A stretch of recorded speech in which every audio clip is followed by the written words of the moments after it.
ఎట్లా మేము అసలు ఎంత నిబద్ధత ఉండాలి మేము ఇక్కడ చేనేత కూడా ఇప్పుడు మీకు మహారాష్ట్ర గురించి మాట్లాడుతారు మీరు పదే పదే మహారాష్ట్రలో ఎన్నికల ముందే మా అలయన్స్ ఉన్నది ఉద్ధవ్ ఠాక్రే గారితో బీజేపీ పార్టీతో అలయన్స్ ఉన్నది గెలిచినాం మేము ప్రజా మ్యాండేట్ పొందినాం అక్రమంగా కాంగ్రెస్ పార్టీ దానికి మాటలు చెప్పరాదు పోయి వాళ్ళతో జతకట్టి ప్రభుత్వం ఏర్పాటు చేశారు ఎన్నికల ముందు జతకట్టినటువంటి పార్టీతో ఉంటుందా ఉండదా చెప్పండి మీరు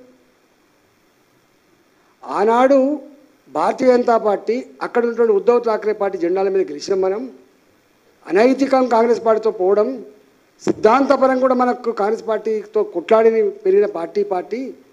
ఎట్లా కలుస్తామండి కాంగ్రెస్ పార్టీతో అని చెప్పి అందులో ఉన్నటువంటి మెజార్టీ శాసనసభ్యులు భారతీయ జనతా పార్టీకి వచ్చారు గవర్నమెంట్ ఏర్పాటు చేసినాం అక్రమం జరిగితే సక్రమం చేసింది గుర్తుపెట్టుకోండి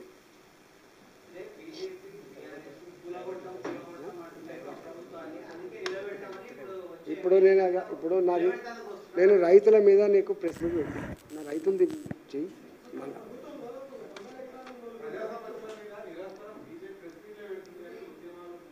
చెయ్యి చేస్తుంది అన్నీ అయితే ఉండే మా అంత ప్రజా పోరాటాలు చేసిన పార్టీ దెబ్బతిన్న పార్టీ జైలుకు పోయిన పార్టీ కేసులు పెట్టించుకున్న పార్టీ ఎవరు మేమే చీమలు పుట్టలు పెడితే పాములు చేరినట్టే మేము కొట్లాడిన కేసీఆర్ వ్యతిరేకంగా పాములు లెక్క కాంగ్రెస్ పార్టీ వచ్చింది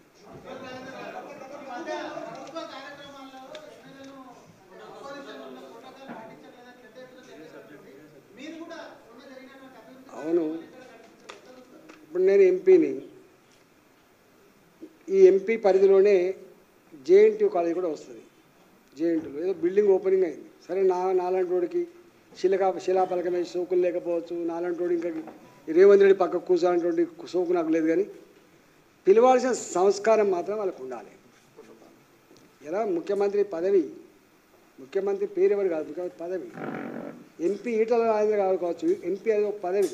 రాజ్యాంగబద్ధంగా సంక్రమించబడ్డటువంటి పదవులలో ఎవరున్నా కూడా వాళ్ళ ప్రోటోకాల్స్ నిర్దేశించబడ్డ ప్రకారం అమలు చేయాలి అది అమలు చేయకపోతే కేసీఆర్ అమలు చేయకపోతే ఏమైంది అప్పుడు